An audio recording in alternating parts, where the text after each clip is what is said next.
Louvado seja o nome do Senhor Jesus. Agora sim, já estou no Instagram da Rádio Tamandaré, já estou também no YouTube oficial da Rádio Tamandaré e no Facebook Acorda Bênção, material que vai para o canal Acorda Bênção no YouTube. Para a abordagem de Tito, capítulo de número 2. Amém? Louvado seja o nome de Jesus. Nós vamos ser bem objetivos, né? Porque nós não temos muita coisa que explicar desse capítulo 2 de Tito, até porque ele já está mastigadinho, ele já está bem explícito, ele já está bem claro, bem direto. São exortações que o apóstolo Paulo recomenda a Tito para que ele comunique à igreja. Tá? Eu tenho dito que igreja é lugar de acolhimento, tenho dito que igreja entre tantas outras coisas, um ambiente de reeducação. Ou seja, quem já é educado, ser educado novamente. Né? Igreja é um lugar onde as pessoas que não receberam educação passam também a receber. Pessoas que não tiveram orientação sociável em suas vidas passarem a receber. O Evangelho de Jesus, quando ele entra na vida da pessoa, ele ajuiza as pessoas. Por isso que não tem benefício maior que você possa fazer a alguém que seja a pregação do Evangelho. Não tem benefício maior. Porque quando este Evangelho ele entra na vida de alguém, ele ajuiza, ele restaura, ele transforma, ele moraliza, ele educa, né? Fora os benefícios espirituais, né? Como o perdão dos pecados, o nome escrito no livro da vida, a união com Deus, né? O tornar-se cidadão dos céus, o estar livre de condenação, porque nenhuma condenação há para quem está em Cristo Jesus. Ou ter as coisas velhas passadas e tudo feito novo. Meu Deus, são muitos benefícios. Ainda tem o detalhe de o diabo não ter vez nem voz em nossas vidas, porque as portas do inferno não prevalecerão contra a igreja. E quando você recebe este Evangelho dentro de você, você passa a ser igreja, porque você passa a estar sujeito a Cristo. Então são inúmeros benefícios em se converter. Olha, não sabe o que está perdendo quem ainda não é convertido ao Evangelho de Jesus. E como eu já disse em outra abordagem, eu acho bacana quando a pessoa chega naquele momento de dizer: rapaz, se eu soubesse que era tão bom, eu já tinha feito isso há mais tempo. Bom é ouvir isso das pessoas. Então você que ainda não é convertido ao Evangelho, você não sabe o que está perdendo. É estreito o caminho, é apertado o caminho, diz a palavra. Estreita é a porta e apertado é o caminho. Mas significa que tem que haver renúncia, tem que haver mudança. Este Evangelho, vim de permanecer como estáis, não é o Evangelho de Jesus. Essa adequação que estamos tendo aí do segmento religioso e no segmento evangélico, de algumas denominações que trazem a mensagem do vinde e permanecer como estáis, isto não é Evangelho. Evangelho implica em mudança, em transformação, em negação do eu, Como Jesus disse, quem quiser seguir após mim, negue-se a si mesmo, tome a sua cruz e siga-me. A cruz não é o parente, a cruz não é o cônjuge, a cruz não é o vizinho, a cruz não é o colega de trabalho, o patrão, alguém onde você estuda. A cruz não são as pessoas. Não é? A cruz é referência aquele madeiro cruzado na sua quase extremidade, né? A cruz, ela tem basicamente o formato,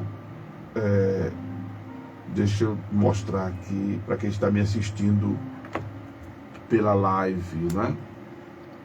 Estou aqui com a caneta, estou aqui com óculos. Então a cruz tem esse formato aqui, claro, vocês todos sabem, né? Mas não é referência só ao madeiro. Quando Jesus disse, tome a sua cruz, não é referência ao madeiro, né? Mas o madeiro é sinônimo de maldição, diga-se de passagem. A Bíblia diz, maldito todo aquele que for pendurado no madeiro, e Jesus se fez maldito por nós. Mas em se referindo à cruz, em conotação com Cristo, tem a ver com entrega, tem a ver com abdicação do eu. Lembremos que quando Jesus estava no Monte das Oliveiras, né? Quando Jesus estava orando, ele disse ao Pai, se possível passa de mim esse cálice, sem que eu beba. Ele ora por 3 vezes e o Pai fica calado. E aí Jesus conclui o seguinte, seja feita a tua vontade. Né? E aí ele se entrega, e ele até diz em outros momentos, a minha vida eu a dou, ninguém a tira de mim, eu a dou e tenho o poder de tornar a tomá-la. Então Jesus se entrega aos soldados romanos que vêm prendê-lo, e ali segue todo o processo de julgamento inadequado, porque Jesus não tinha pecado nenhum, nele não foi encontrado nenhum dolo, não é? Mas o profeta Isaías diz que ele foi moído pelas nossas iniquidades e transpassado pelas nossas transgressões, levando sobre si o castigo que nos traz a paz. Então Jesus se entrega, né? E aí segue a sua lida até o Calvário, né? Onde ele é crucificado, e ele sai do julgamento carregando a cruz. No meio do caminho aparece lá o Cirineu, né? Mas ele é crucificado, Jesus Cristo, como disse um ladrão lá, que ele podia, do jeito que salvou a muita gente, salvar-se a si mesmo. Ele poderia sequer ter se deixado ser crucificado, como disse João, quando os soldados foram prendê-lo, mestre, queres que peçamos como Elias fogo do céu para consumir esses homens? Ao que Jesus disse a João, o apóstolo do amor, não sabendo de que espírito sois, eu não vim destruir a alma dos homens, eu vim para salvá-los. Ele poderia sequer ter sido preso, como em outro momento, ele estava numa festa e a turma procurando prendê-lo.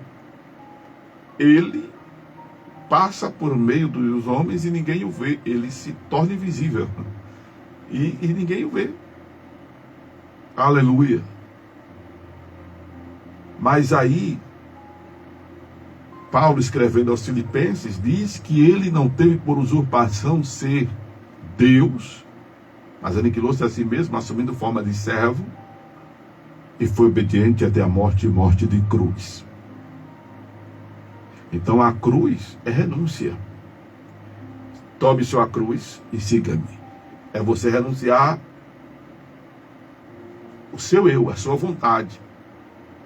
Por isso que é inadmissível que a pessoa que confessa a cristandade, ela siga o lema da música Gabriela. Eu nasci assim, eu vivi assim, vou viver assim, vou morrer assim. Não pode ser. Não é assim? Não lembro como é a música, mas é basicamente isso, né?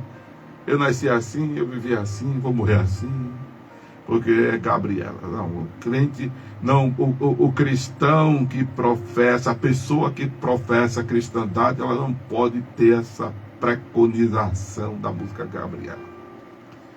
Requer mudança, requer transformação. Requer mudança, requer transformação. Né? Requer uma percepção do eu e perceber que esse eu está maculado e procurar melhorar. E nós temos N momentos para isso. Isso é sugerido antes de dormir, isso é sugerido ao acordar, isso é sugerido em oração, isso é sugerido no momento da celebração da ceia. Por isso que Paulo diz que antes de comer do pão e beber do vinho, você examine-se a si mesmo. E mesmo assim não deixe de comer. Ao contrário, coma do pão, beba do vinho. Porque em comendo do pão e bebendo do vinho, uma vez sagrado, você está botando Jesus para dentro de você. E só há condição de mudar, só há condição de melhorar, só há como se libertar do mal, só há como tirar de dentro o que não presta, se enchendo de Jesus. Quer se libertar dessa coisa ruim que tem dentro de você? Quer tirar o mal que está dentro de você? Se encha de Jesus Cristo. Ore, leia a Bíblia, louve ao Senhor, se envolva nos cultos da igreja, se aplique à devoção e não deixe de comer do pão, nem de beber do vinho, uma vez sagrados. Isso mesmo. Pastor, mas a Bíblia não diz que quem come e bebe indignamente, come e bebe para sua própria condenação? Sim, mas comer e beber indignamente não é comer e beber em pecado, como foi ensinado há muitos anos atrás. Comer e beber indignamente é não discernir o corpo do Senhor, é não ter noção, é não ter entendimento. Qual o propósito de Jesus ter morrido na cruz? Jesus morreu na cruz por causa dos nossos pecados. Jesus morreu na cruz para nos salvar. Jesus morreu na cruz para que nós fôssemos salvos, para que houvesse redenção. Jesus morreu para que nós vivamos. Aleluia. Então é necessário ter esse entendimento do propósito da morte de Jesus. É a falta desse entendimento que nos torna indignos. E não por causa do pecado. Porque foi por pecadores que Jesus morreu. E comer do pão e beber do vinho, uma vez sagrados, é admitir a pecaminosidade pessoal e o papel salvífico de Jesus Cristo, cuja morte foi expiatória, cuja morte foi vicária, cuja morte foi redentora. Aleluia. Então não tem por que ficar sem cear. Tenho dito quando falo da ceia, cear é uma necessidade, é um direito e é um dever do ser cristão. Cear é uma necessidade, é um dever e um direito do ser cristão. não fique sem cear. Já confessou Jesus como Senhor e Salvador de sua vida? Então você está credenciado agora para cear. Ah, pastor, mas eu não sou batizado nas águas. À luz da Bíblia, você já tem o direito, o dever e a necessidade de cear. João capítulo 6, versículo 48 ao 58. Procure cear. Ah, mas eu faço parte de uma igreja que a norma não é esta. Aí não tem nada a ver com a norma da tua denominação, tem a ver com a Bíblia. Se o pastor for mais humilde, ele vai reler a Escritura sobre este assunto. E se ele tiver mais compromisso que tem com Deus, que eu penso que tem, ele vai tentar prestar a verdade.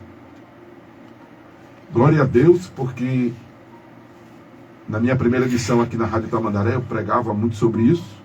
E glória a Deus, encontrei pastores de lá para cá que refizeram essa norma, essa doutrina em suas denominações. Pastores que têm a emancipação, a autonomia de implantar as verdades bíblicas no meio do seu povo, não é? Porque tem pastor que está debaixo da direção de outros pastores e aí respondem, né? E aí, como o pastor líder maior é quem determina as normas e as regras, e aí se ele não aprovar, os outros pastores não aprovam. Aí fica complicado, né? Porque aí a pessoa se compromete em não estar fazendo como manda a palavra de Deus. Bem, alguém vai responder por isso, não é? Alguém vai responder por isso. Enfim, o que eu quero dizer a você é que o caminho de fato é estreito, é apertado, porém é glorioso. Não tem coisa melhor do que servir a Jesus. Não tem coisa melhor do que servir a Jesus. O pecado é muito bom, né? O pecado é bom. Ninguém vai dizer a mim que o pecado é ruim, que não é não. Tipo assim, pecado gera prazer, contentamento, alegria, não gosta, que é metido na bebida. Gosta de beber que só a misericórdia, não é? Quem gosta de farrar, quem farrava tá por aí, né? Tá por aí, porque eu não farrava, eu me converti aos 15 anos de idade. Mas infelizmente, depois de velho, fiquei sem vergonha, né? Não que eu fui farrar, não, pelo amor de Deus. Mas a vida me ensinou um bocado de coisa ruim. Quem vivia na prostituição, né, teve seus momentos difíceis, mas gostava da vida que vivia, não é? Porém, a conversão, o novo nascimento, porque o novo nascimento é um processo depois da conversão.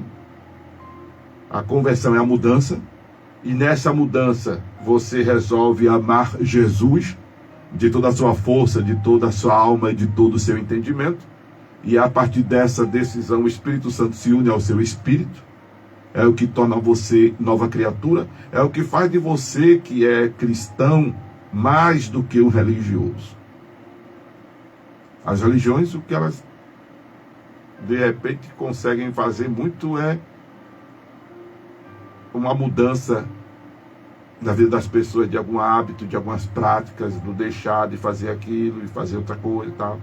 Só que no cristianismo, o cristianismo bíblico, não falando desse cristianismo social por aí não. Estamos falando do cristianismo bíblico. A pessoa recebe o Espírito Santo. O Espírito de Deus se une ao Espírito dela. Aí você diz, pastor Amaro, mas isso é só na religião dos crentes, Isso é só na igreja evangélica, Eu não estou falando de igreja evangélica, não estou falando de religião dos crentes. Estou falando de um princípio divino.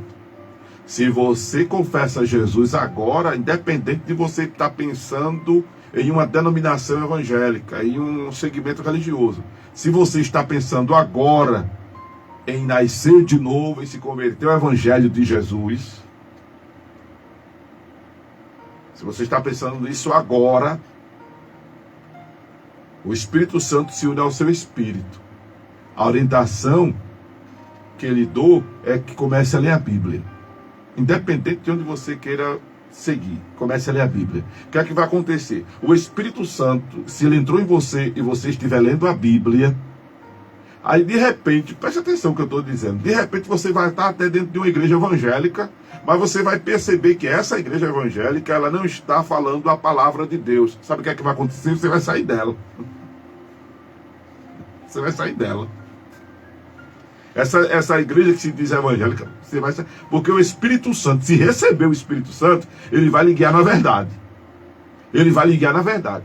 Imagine se não for dentro de uma igreja evangélica. Porque fora da igreja evangélica, dificilmente se escuta a Bíblia por Bíblia. O manual não é a Bíblia propriamente dita, é só a Bíblia. Aí tem esse detalhe. Não é? Aí você não vai ficar naquele segmento religioso. Que você vai aprender que só quem deve ser adorado é Jesus. O Espírito Santo vai lhe incomodar. Porque o Espírito Santo, uma das missões do Espírito Santo é de nos guiar na verdade. Aí se você está adorando fulano, beltrano, ciclano e não é Jesus, o Espírito Santo está dentro de você e vai dizer, rapaz, está errado. Está errado. Entende? Não vai precisar o líder dizer, o irmão dizer, o pastor dizer, não. O Espírito Santo está dentro de você, vai dizer, está errado, sai daí. Isso não é certo. Aí você está fazendo outra coisa, está em outra prática. Seja ela religiosa, devocional, ou então em uma prática que você já vinha fazendo na sua vida cotidiana. Não é? O que Paulo orienta a Timóteo dizendo, preste atenção a isso aqui, ó.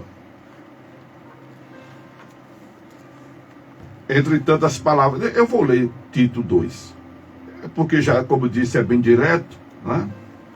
Tu, porém, fala o que convém à sã doutrina. Os velhos sejam sóbrios, graves, prudentes, sãos na fé, no amor e na paciência. As mulheres idosas, semelhantemente, que sejam sérias no seu viver, como convém às santas, não caluniadoras, não dadas a muito vinho, mestras no bem. Por exemplo, essa questão aqui de não caluniadoras ou não caluniadores, porque é para homem e para mulher a palavra. Aí você é uma pessoa que não é convertida ainda, mas é uma pessoa que praticava, ou já se converteu, mas era uma pessoa que vivia com fofoca. Vivia com leva e trás. Ficava observando a vida dos outros do muro da sua casa, do portão da sua casa. Ficava pela janela observando a vida do vizinho. Coisa feia, hein? Aí você achava que isso não era pecado. Aí o Espírito Santo está dentro de você e diz, isso está errado. Faça isso. Aí está pegando daqui e levando para ali. Ó, mas tu viste fulano, não sei o que, sei o que. Tá com essas conversas, essas práticas. Tem gente que acha que isso não é pecado, isso é pecado. Aí a pessoa tem o Espírito Santo. Aí você diz, mas pastor Amaro, eu conheço uns crentes que são assim, umas crentes que são assim. Essa pessoa, ela pode ainda estar no processo de conversão. Porque também não é da noite para o dia, nem do dia para a noite. Né? Mas o Espírito Santo está falando com essa pessoa que ela está errada. Enquanto ela estiver resistindo ao Espírito Santo, se ela tiver o Espírito Santo, enquanto ela estiver resistindo ao Espírito Santo, ela vai, infelizmente, viver uma situação para deixar aquela prática. É incrível isso. Ela vai viver uma situação que ela vai acordar. Espero que não seja tão dolorosa, que não seja tão constrangedora, como acontece quando a gente sabe da verdade e insiste em praticar o erro. Até acontecer uma situação constrangedora que você acorda. Presta atenção. Não é? O Espírito Santo nos guia na verdade, aleluia. Nos guia na verdade. A gente faz uma coisa, a gente nem leu na Bíblia que aquilo que a gente está fazendo é pecado, a gente nem leu na Bíblia, mas a gente tem o Espírito Santo. Esse pecado é o chamado pecado comissioso, é o também chamado pecado por ignorância, é o também chamado pecado oculto. Oculto a quem? A Deus? Não, porque Deus vê tudo, Salmo 139. Não há nada, nem ninguém que se esconda de Deus. Mas oculto a quem? As pessoas não, porque as pessoas de repente sabem que o que a gente está fazendo é errado, mas a gente às vezes não sabe que o que a gente está fazendo é errado. É o chamado pecado comissioso.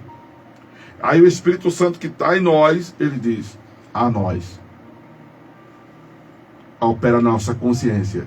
Está errado, fulano. Está errado, Amaro. Está errado, irmã. Está errado, irmão. Está errado, ouvinte. Aí você se inquieta com aquilo, se incomoda com aquilo, porque você tem o Espírito Santo, aleluia. E aí você resolve deixar aquela prática, aquele hábito, aquela coisa. Isso independe de onde você estiver. Se tiver o Espírito Santo, e se tiver o Espírito Santo estiver no lugar errado, você vai sair de lá. Vai sair. O Espírito Santo vai lhe encaminhar para um lugar mais adequado para a sua convivência. Vai lhe juntar a pessoas que comungam da mesma fé, do mesmo princípio, dos mesmos valores. Pelo menos em sua maioria, que é o que se espera das chamadas denominações evangélicas. Hoje, confesso com vergonha, que está muito a desejar. Dificilmente hoje você encontra uma representação mais próxima da verdade cristã. Não estou falando de moralidade, não.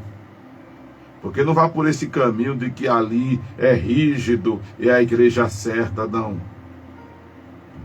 Porque o caminho da verdade requer moralidade, requer seriedade, requer luz, sal, mas não um peso que a gente não possa carregar. Mas não um peso que a gente não possa carregar. Não é um ambiente de hipocrisia. Os fariseus eram chamados de hipócritas porque eles colocavam um peso sobre as pessoas que eles não podiam carregar. O ambiente não é esse. Porém, é onde se espera que a palavra de Deus tenha proeminência. É onde se espera que a palavra de Deus tenha vez e voz. E supostamente ainda é o segmento evangélico. Apesar da bagunça que está. Apesar da bagunça que está. Não há nada que... Não há nenhuma organização que como eu poderia dizer, fiscalize, que monitore, que mais? Que filtre, né, as denominações evangélicas. Não há. As convenções não fazem isso, até porque não tem direito de fazer, a não ser que seja uma convenção da própria denominação. Mas como fazer isso se o seu líder maior tem a mentalidade predominante em uma heresia? Aí não tem como. Porque aí, se os outros subalternos tiverem uma percepção maior e melhor daquele princípio e que implantar, vão sofrer algumas sanções. Aquilo que eu estava dizendo antes. E existem convenções que são denominacionais, como as interdenominacionais. Elas não têm poder de gerenciar, de intervir na doutrina das denominações convencionadas, como é o caso, por exemplo, da COIDEM. A COIDEM, que é a Convenção Interdenominacional de Ministros Evangélicos, ela não interfere na liturgia, muito menos na liturgia, muito menos na doutrina das denominações convencionadas. O que muito podemos fazer é uma sugestão. Esta é a sugestão da direção da convenção, entendendo que podemos a esse cabeçalho, entendendo que esse é um princípio bíblico. Aí cabe o pastor acatar ou não. Cabe o pastor acatar ou não. Hã? Porque a ideia da convenção é simplesmente unir, congregar, interagir com essa equidade. Equidade é tratar diferente os diferentes. Entende? É acolher com diferenças diferentes. Equidade é isso. Não é? Então, a convenção, por exemplo, que eu presido, tem esse princípio, o princípio da equidade. Fora isso, as que são denominacionais, aí quem dita a norma, a regra, são eles. Aí para entrar aí já é mais complicado, porque é um negócio fechado mesmo, cercado mesmo. Não tem. E se alguém resolve aderir, por exemplo, o princípio, né? Se alguém resolve, por exemplo, aderir o princípio de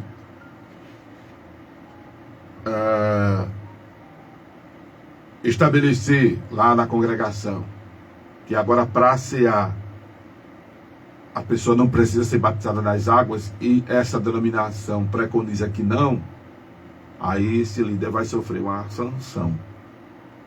No mínimo ele vai ser expulso, ou repreendido, ou afastado, ou receber uma chamada e acaba com isso aqui. A norma aqui é esta. Aí complica pro lado dele. Né? E, pastor Amaro, por que o senhor está falando tudo isso? Porque o capítulo 2 de Tito já está expresso, já está claro, já está explícito, só estou mostrando. Né? Louvado seja Deus, que ser cristão é maravilhoso. Amém? Então sugiro que você leia. Eu já li até o versículo 3, e vou ler do 4 em diante.